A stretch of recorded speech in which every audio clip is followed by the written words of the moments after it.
ఆరోగ్య మనోవిజ్ఞాన శాస్త్రము ఇది ఇంకో బ్రాంచ్ అన్నమాట.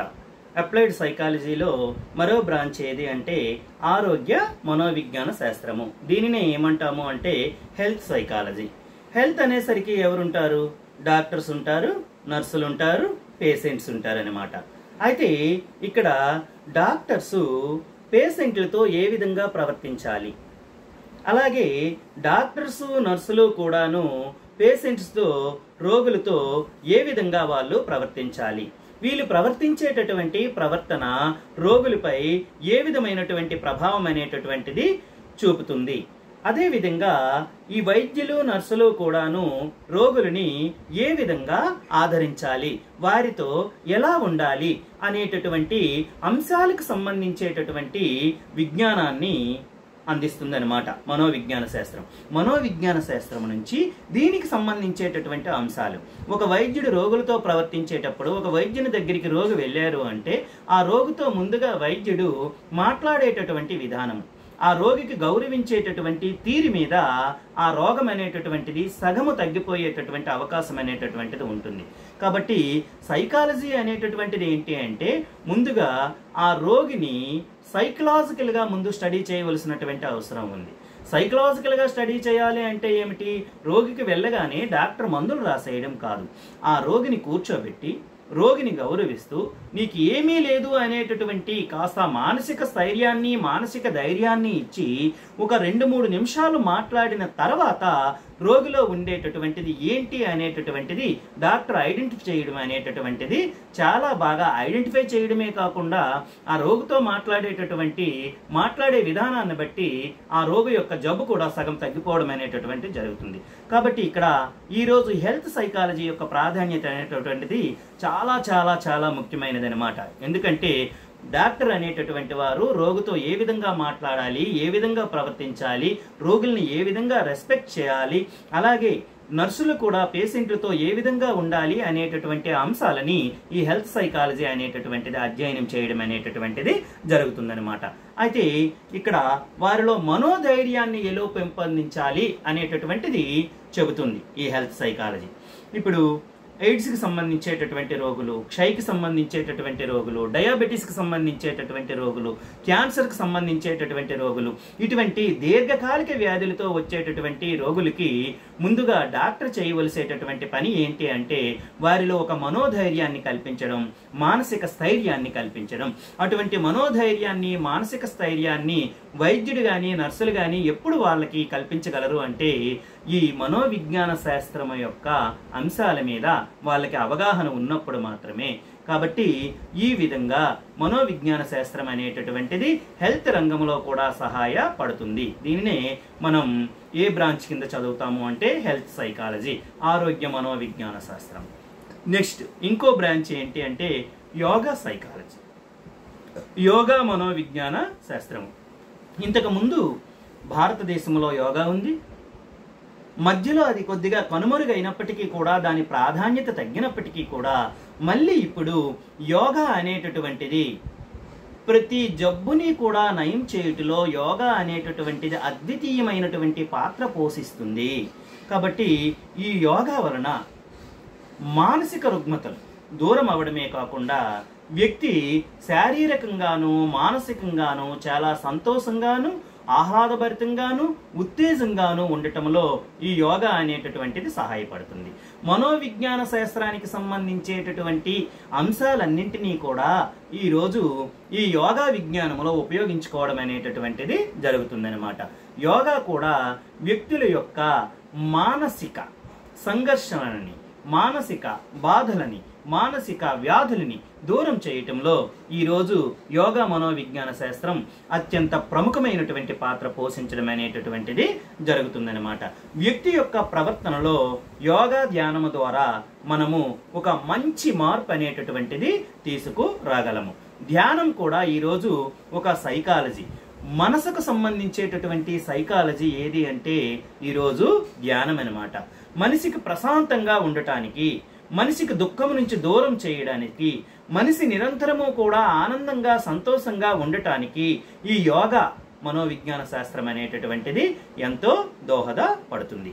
ఓకే, నెక్స్ట్ మనం చెప్పుకోబోయేటటువంటి అనుప్రయుక్త మనోవిజ్ఞాన శాస్త్రంలో బ్రాంచ్ ఏది అంటే రిహాబిలిటేషన్ సైకాలజీ. దీనిని పునరావాస మనోవిజ్ఞాన శాస్త్రము అని అంటాము.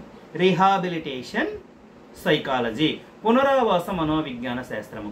ఏంటి పునరావాస మనోవిజ్ఞాన శాస్త్రం అంటే? వరదలకి, భూకంపాలకి లేదా ప్రకృతి శక్తులు విలయ తాండవము చేసేటప్పుడు మనుషులు అనేటటువంటి వాళ్ళు నిరాశ్రయులు అవుతారు. అటువంటి నిరాశ్రయులకి కూడాను మనం ఏదైనా సరే ఈ మనోవిజ్ఞాన శాస్త్రానికి సంబంధించేటటువంటి సూత్రాలని కానీ సిద్ధాంతాలను కానీ ఉపయోగిస్తే అది రిహాబిలిటేషన్ సైకాలజీ అంటే కాదు. ఇక్కడ రిహాబిలిటేషన్ సైకాలజీ అంటే ఛాలెంజ్డ్ పీపుల్స్. ఏ challenged peoples? Physically challenged peoples అనమాట. వీరిని ఏమంటామంటే దివ్యాంగులు అని అంటామన్నమాట.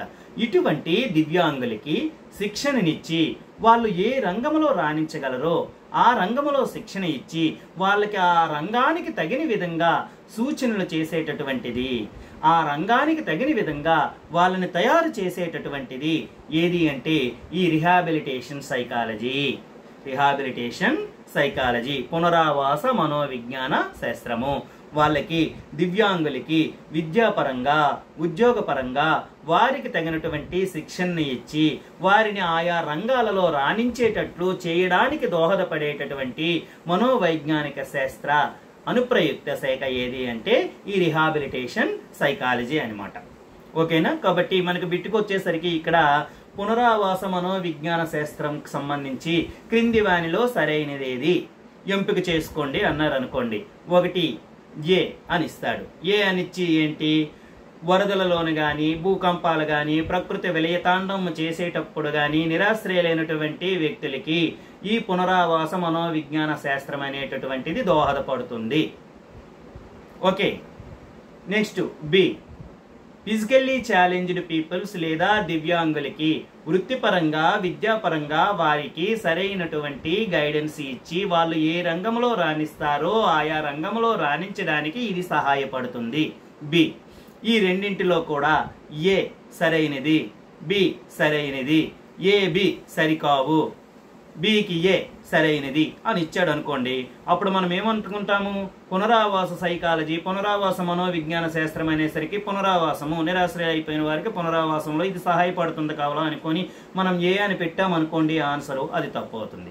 కాబట్టి ఇక్కడ మనకి క్లారిటీగా మనకి ఒకటి ఉంది. ఏంటంటే పునరావాస మనోవిజ్ఞాన శాస్త్రం అనేటటువంటిది ఎవరికి సంబంధించినటువంటి అంశాలని ఇక్కడ మనకి అధ్యయనం చేస్తుంది?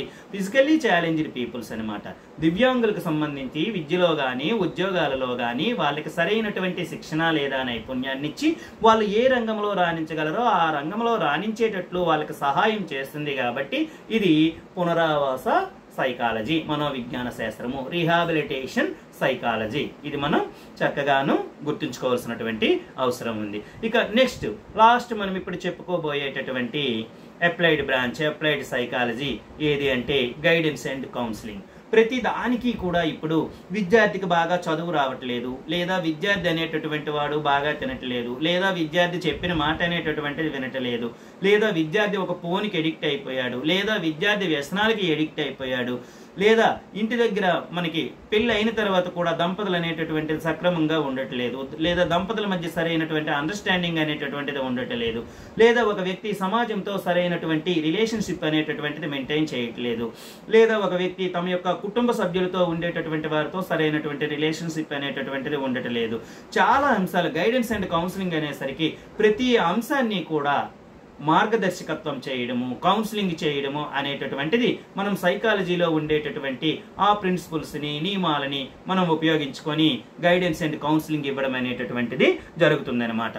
అయితే ఇది ఒక్క విద్యార్థికి సంబంధించే కాదు, ప్రతి రంగంలో కూడా అక్కడ పరిశ్రమల్లో అయితే కార్మికుడు, పాఠశాలలో అయితే విద్యార్థి, ఉద్యోగంలో అయితే వివిధ రకాల ఉద్యోగాలు చేసేటటువంటి వాళ్ళు, ఉపాధ్యాయులు కావచ్చు, ఇంజనీర్లు కావచ్చు, డాక్టర్లు కావచ్చు, ఐఏఎస్లు కావచ్చు, ఐపీఎస్లు కావచ్చు, ఐఎఫ్ఎస్లు కావచ్చు, ఒక నర్సు కావచ్చు, ప్రతి రంగంలో పనిచేసేటటువంటి ఉద్యోగి కూడాను ఈ గైడెన్స్ అండ్ కౌన్సిలింగ్ అనేటటువంటిది, మార్గదర్శకత్వం అనేటటువంటిది చేయడం అనేటటువంటిది జరుగుతుందన్నమాట. అయితే ఏంటి, ఉద్యోగి తన ఉద్యోగంలో రాణించాలంటే గైడెన్స్ అండ్ కౌన్సిలింగ్ అనేటటువంటిది సహాయపడుతుంది. విద్యార్థి తన చదువులో రాణించాలంటే గైడెన్స్ అండ్ కౌన్సిలింగ్ అనేటటువంటిది సహాయపడుతుంది. పరిసరాలలో తగిన విధంగా వ్యక్తి ప్రవర్తించడానికి సరైనటువంటి మార్గనిర్దేశం అనేటటువంటిది చేస్తుంది, మార్గనిర్దేశనం. అలాగే వ్యక్తి సమర్థతను, వ్యక్తి యొక్క సమతుల్యతను అది అంచనా వేయడమే కాకుండా వ్యక్తి సమర్థతకు, వ్యక్తి సమతుల్యతకు కూడాను అది తోడ్పాటును అందించడం అనేటటువంటిది జరుగుతుందన్నమాట.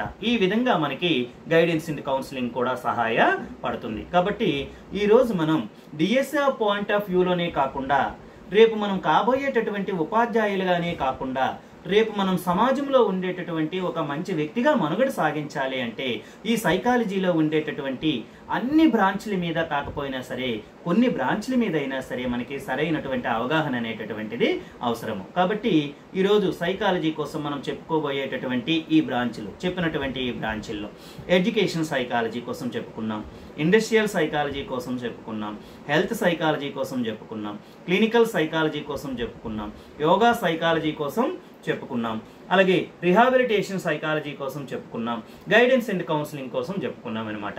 దీనికి సంబంధించేటటువంటి ఏ అంశమైనా సరే మీకు డిఎస్సికి సంబంధించి కానీ అక్కడ ప్రత్యక్షమైతే ఖచ్చితంగా మీరు ఏ బిట్టు కూడా వదలకుండా చేసేటటువంటి అవకాశం అనేటటువంటిది ఉంది. కాబట్టి నేను చెప్పేటటువంటి ప్రతి క్లాస్ని కూడా చక్కగా సద్వినియోగం చేసుకోండి. మీరు కోచింగ్కి వెళ్ళలేదు అనేటటువంటి చింత లేకుండా నేను చెప్పేటటువంటి ఈ సైకాలజీ క్లాసులు మీరు రోజుకి ఒక అరగంట మీరు స్పెండ్ చేయగలిగితే చాలా చక్కగా మీరు సైకాలజీలో మీరు విన్ అవుతారు. ఇందులో ఎట్టి సందేహము కూడా లేదు. లైక్ చేయండి, షేర్ చేయండి. మీరు కామెంట్ చేస్తే మా యొక్క క్లాస్ అనేటటువంటిది ఇంకా ఏ విధంగా చెప్పాలి అనేటటువంటిది మాకు తెలుస్తుంది. కాబట్టి కామెంట్ రూపంలో కూడా తెలియజేయండి.